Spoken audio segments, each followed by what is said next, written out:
Hello, everyone, and good morning. Welcome to our live feed update for October 24th.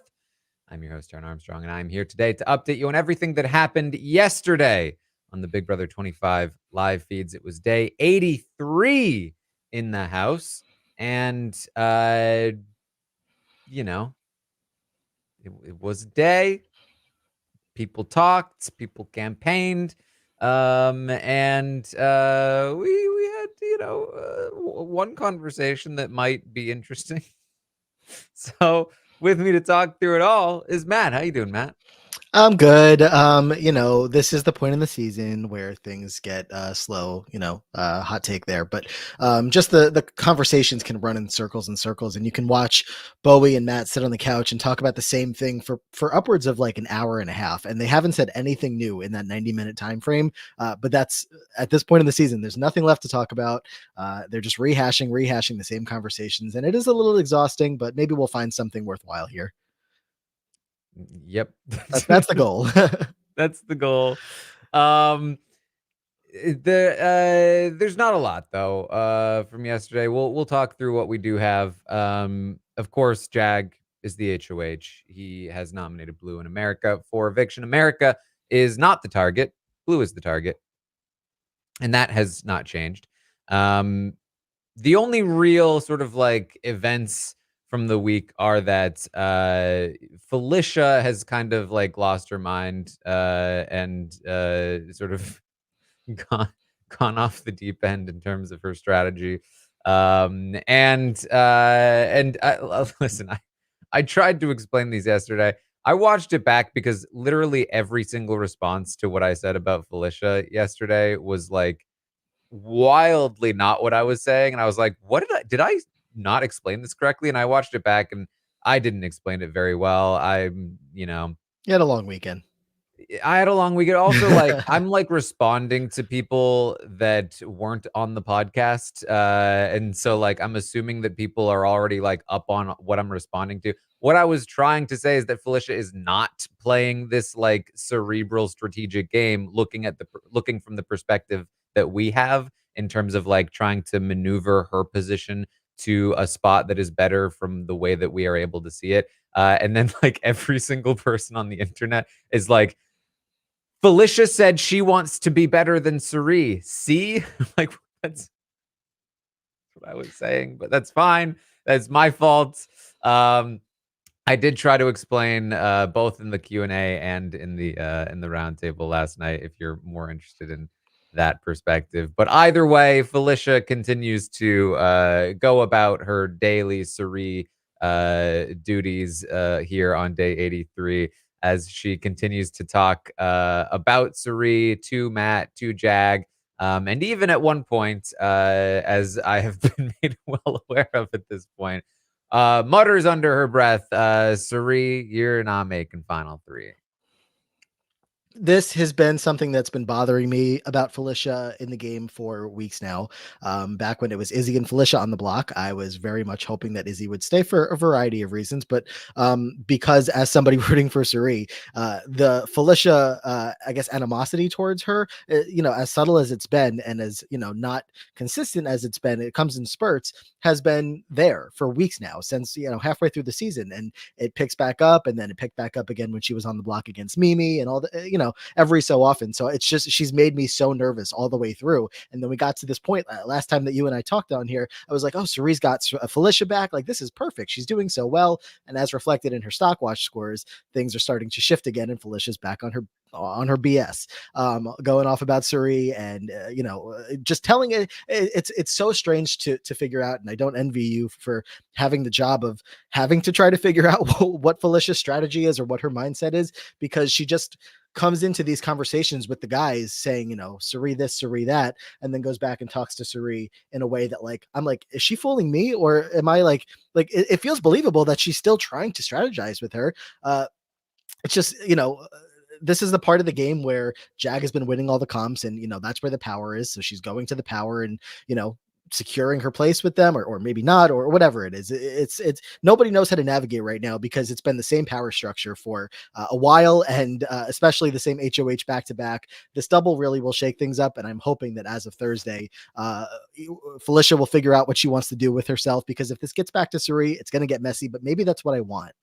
It's a those two. That might be all I have left. I agree. Give us anything at this point. Anything.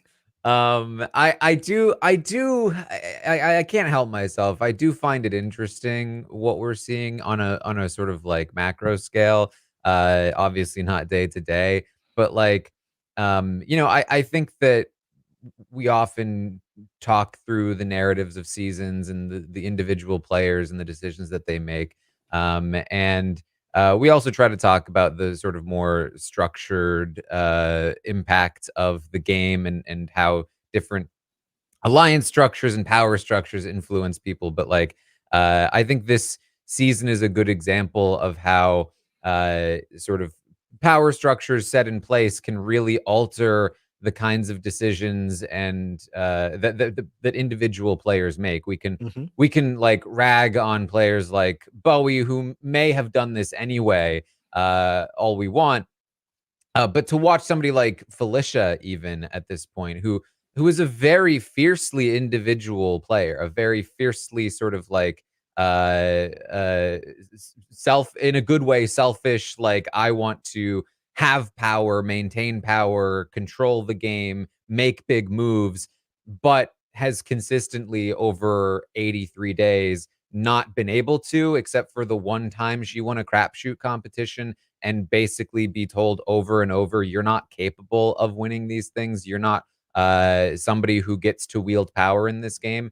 To see somebody like that, her mindset has shifted over the last 83 days to a place where she is now playing a game like Bowie, who comes in, and even Bowie was somebody, let's be real, was somebody who was a pretty individualistic player as well at one point. Like she has the capability of being independent. These aren't really people that were like, we'll call them Victorias coming into the game. These aren't people who came in like, oh, we're definitely just going to appease power and not make any moves ourselves and just kind of hope that we get brought to the end. This is a learned behavior from these people, and it's learned because of how this game has been structured over the last, especially 40 days. And that's really interesting. And of course, it doesn't necessarily take away their agency or their fault for the decisions that they're making. But I do think it's fascinating to look at in terms of how it's changed their very personality in the game. Yeah. And the funny part about all of it is that we're talking about a handful of players here. If we're keying in specifically on Bowie and Felicia, that are highly unlikely to be winning the game. So when you're looking at the players that are, they're surrounding themselves with those two, like the Jags and the Mats, and throw Suri into that conversation if we're still holding out hope there. They I don't know. I think this has been a lot of the debate that, are they just trying to be the one that gets themselves to that final point and hope that somebody takes them to the end and then they have a better shot. I don't know, but it's very, I don't know. I guess I don't know if funny is the right word. Watching, the main discussion point be around these players that aren't the contenders, most likely contenders to win the game, because you spend a lot more time focusing on the people that are looking like the front runners.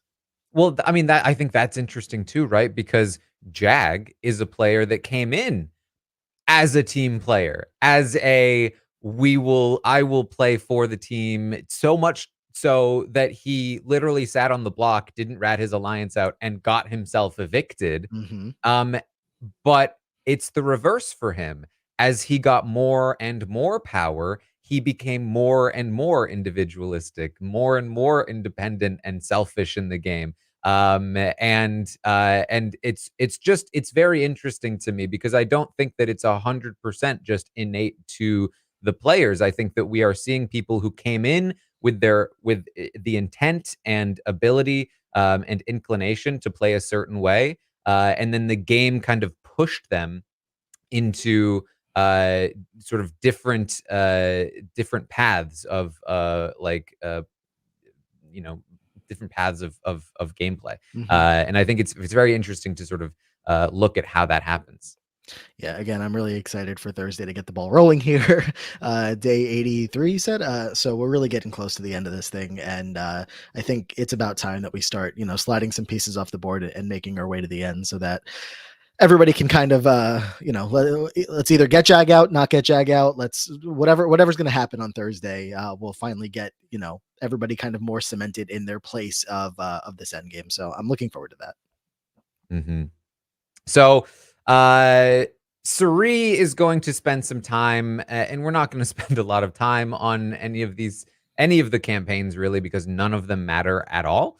Around and around. But yeah, but Suri is going to spend some time campaigning against America, trying to see if she can feel things out to keep Blue around.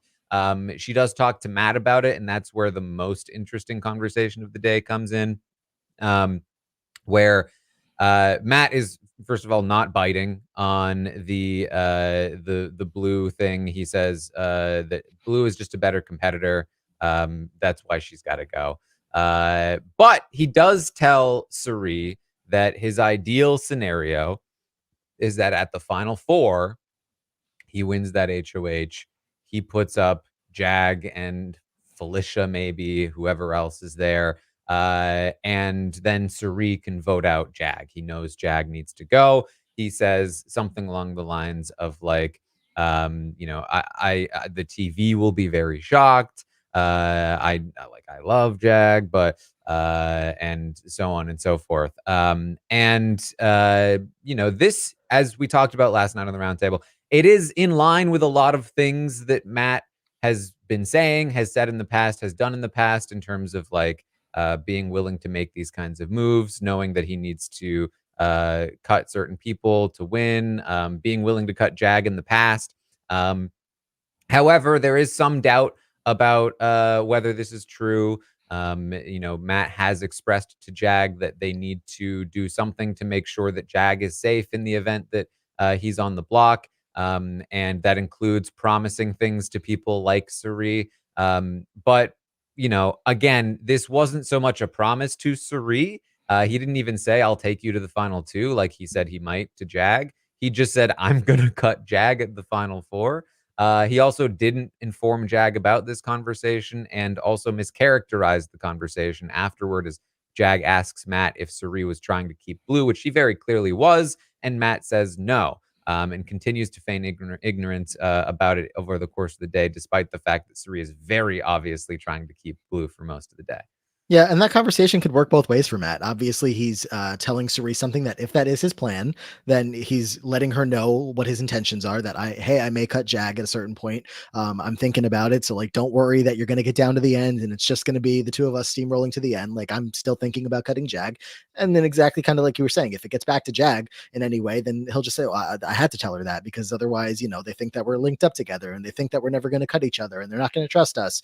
They're not going to vote with us. So I think Matt is playing this as pretty perfectly as he can be at this point. It's not like Suri is Felicia out here running all the information back to pretty much anybody. She doesn't tell anybody anything that Matt says. He's still a Fields through and through.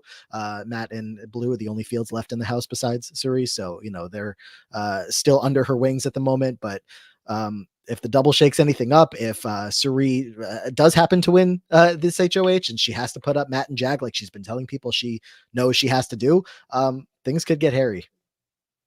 Things could get hairy. So, of course, Blue is also going to be doing some campaigning throughout the day to no avail. I mean, it doesn't matter. She doesn't even know where to campaign from because she doesn't even know that she is the target. Yeah. So it doesn't matter. America also does some campaigning that also doesn't matter, other than the fact that she's still managing to trick both, or specifically Jag, into thinking that she won't come for him when she is coming for him. But it just basically reinforces that the campaign itself doesn't matter much because they don't really care whether or not America is coming for them because they just want Blue out because she's better at comps. And that's again why we're barely watching Big Brother at this point, because the campaigning, the social game, none of it. It's just about competition ability. Blue has performed marginally better than America in competitions. Therefore, Blue is always going to be the one that they evict. The amount of times I've heard in the past 2 weeks, I'm sick of the campaigning. I'm sick of hearing this. I'm sick of hearing these arguments back and forth. It's like, that is the game.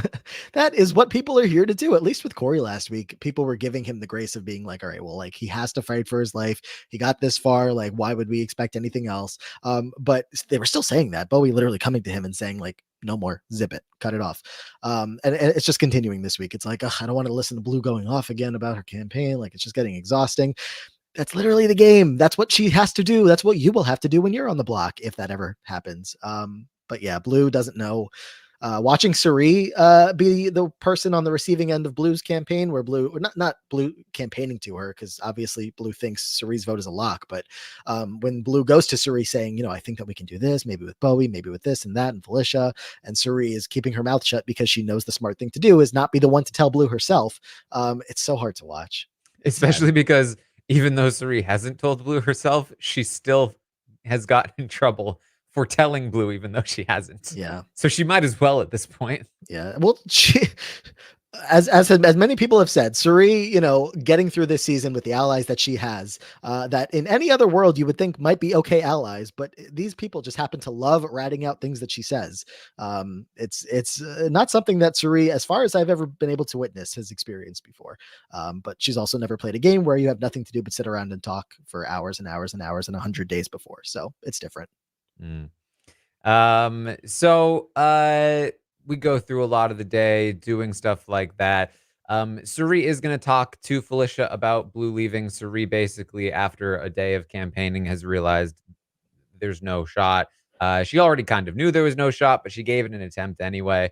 And Felicia tells her, Felicia tells Suri sort of her perspective on their spot in the game, that like, hey, we'll still have a chance to win in the end because look, Taylor won last year. She was on the block 5 times. She didn't win as many comps as somebody like Monty, but he took her, and because she had a good social game, she still won. And Suri's like, yeah, that's why they're not gonna take us.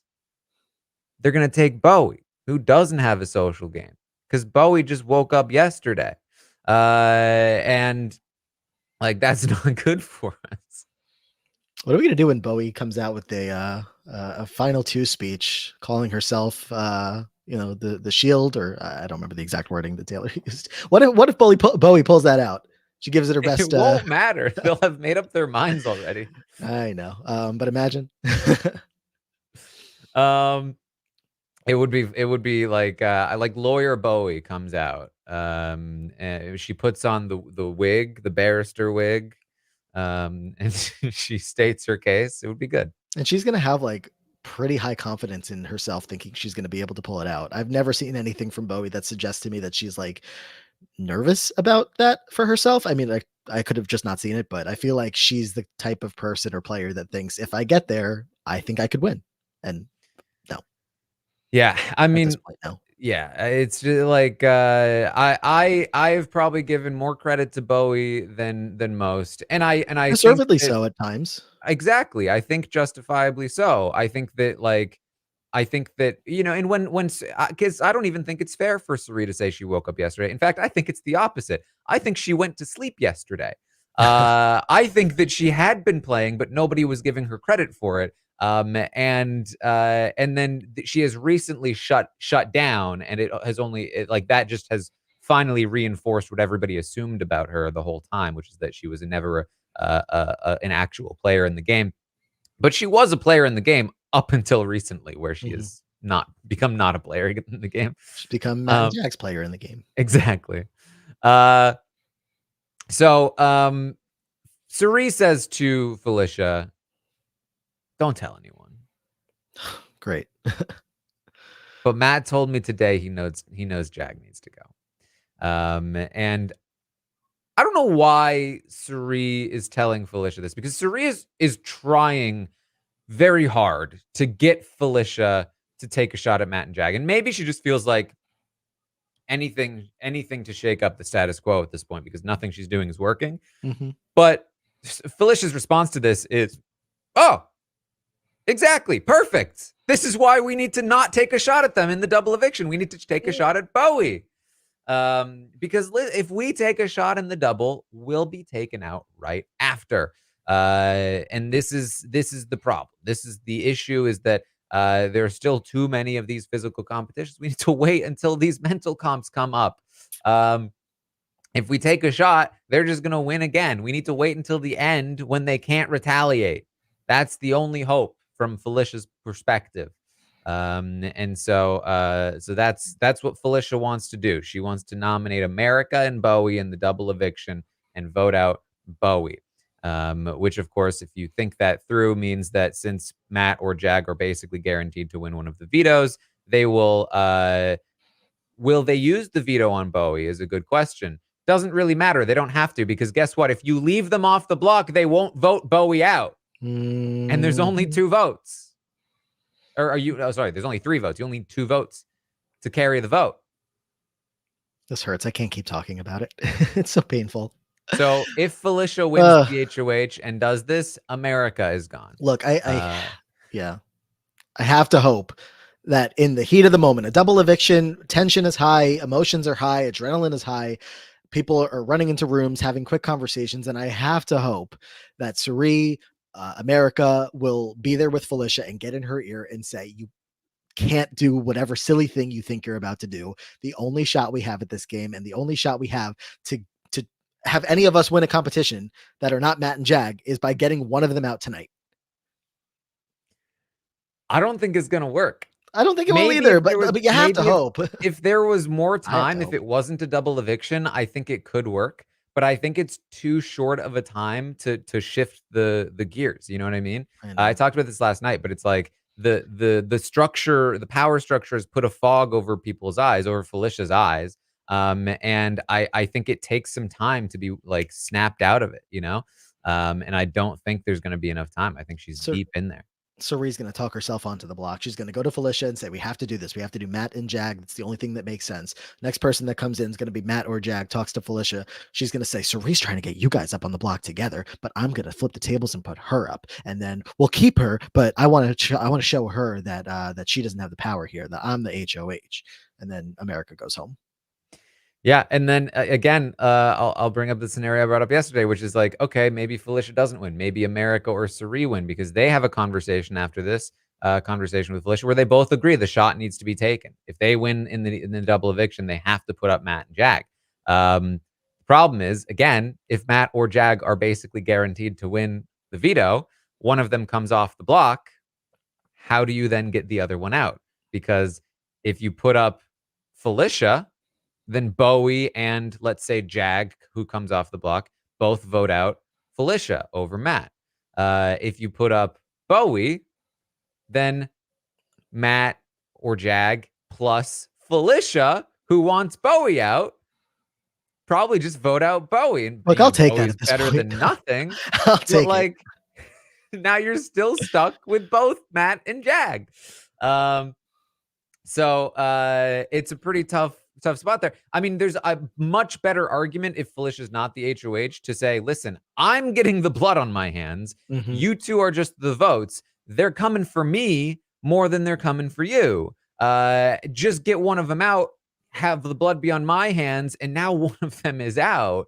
But again, I think the time crunch is going to be really tough because you can't plan for these things when those people are in power. Which means that, or at least you can't without risking your life in the game.